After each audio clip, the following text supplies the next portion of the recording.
Hi friends, అందరికీ నమస్కారం. ఇప్పుడే అందిన వార్త. భారీగా తగ్గిన గ్యాస్ సిలిండర్లు ధరలు ఎంతంటే ఈ విషయాలన్నీ తెలుసుకునే ముందు ఈ వీడియోని ఎక్కడ స్కిప్ చేయకుండా కంప్లీట్ గా చూడండి ఫ్రెండ్స్. అప్పుడే మీకు కంప్లీట్ ఇన్ఫర్మేషన్ అనేది తెలుస్తుంది.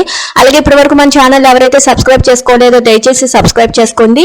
అదే విధంగా లైక్ చేయడం మాత్రం మర్చిపోకండి ఫ్రెండ్స్. ఇంక వీడియోలోకి వెళ్ళిపోదాం. తెలంగాణలోని కాంగ్రెస్ ప్రభుత్వం అధికారంలోనికి రావడానికి ప్రధాన కారణం ఎన్నికల ప్రచారంలో ప్రకటించిన 6 గ్యారంటీలు. అధికారంలోకి వచ్చిన తర్వాత రేవంత్ రెడ్డి ప్రభుత్వం ఒక్కొక్కటిగా అమలు చేసుకుంటూ వస్తుంది. మహాలక్ష్మి పథకంలోని భాగంగా 500కే గ్యాస్ సిలిండర్ అందిస్తున్నారు. రేషన్ కార్డులు ఉన్నవారే ఈ పథకానికి అర్హులని ప్రభుత్వం నిర్ణయించింది. ప్రజల నుంచి దరఖాస్తులు ఆహ్వానించగా 39 లక్షల కుటుంబాలకు అర్హులుగా గుర్తించారు.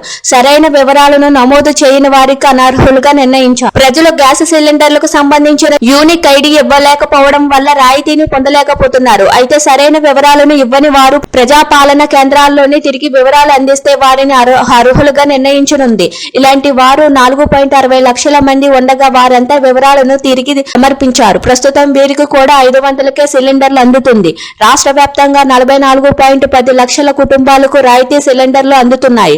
అంతేకాకుండా ప్రభుత్వం మరో నిర్ణయం కూడా తీసుకుంది. రాయితీ సొమ్మును లబ్ధిదారుల బ్యాంకు ఖాతాల్లో వేయాలంటే కనీసం 4 రోజుల సమయం పడుతుంది. అయితే 2 రోజుల్లోనే వీరి ఖాతాలలోని సొమ్ము జమ చేయాలనే నిర్ణయాన్ని ముఖ్యమంత్రి రేవంత్ రెడ్డి తీసుకున్నారు. అధికారులకు ఆదేశాలు కూడా జారీ చేశారు. తాము తీసుకున్న నిర్ణయాన్ని తెలంగాణ పౌర సరఫరాల శాఖ కమిషనర్ డిఎస్ చౌహాన్ కేంద్ర పెట్రోలియం మంత్రి హర్దీప్ సింగ్ పూరిని కలిసి తెలియజేశారు.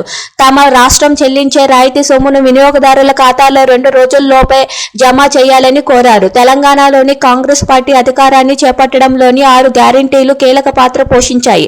ప్రతి నెల మహిళలకు 2,000 ఆర్థిక సాయం, 500 రూపాయల సిలిండరు, రైతు భరోసా కింద 15,000, ప్రతి కుటుంబానికి 200 యూనిట్ల వరకు ఉచిత విద్యుత్తు, ఇందిరమ్మ ఇల్లు, విద్యార్థులకు 5 లక్షలకు విద్యా భరోసా కార్డు, నెలకు 4,000 చొప్పున చేయూత పింఛన్లు ఆ పార్టీకి అధికారాన్ని కట్టబెట్టాయి.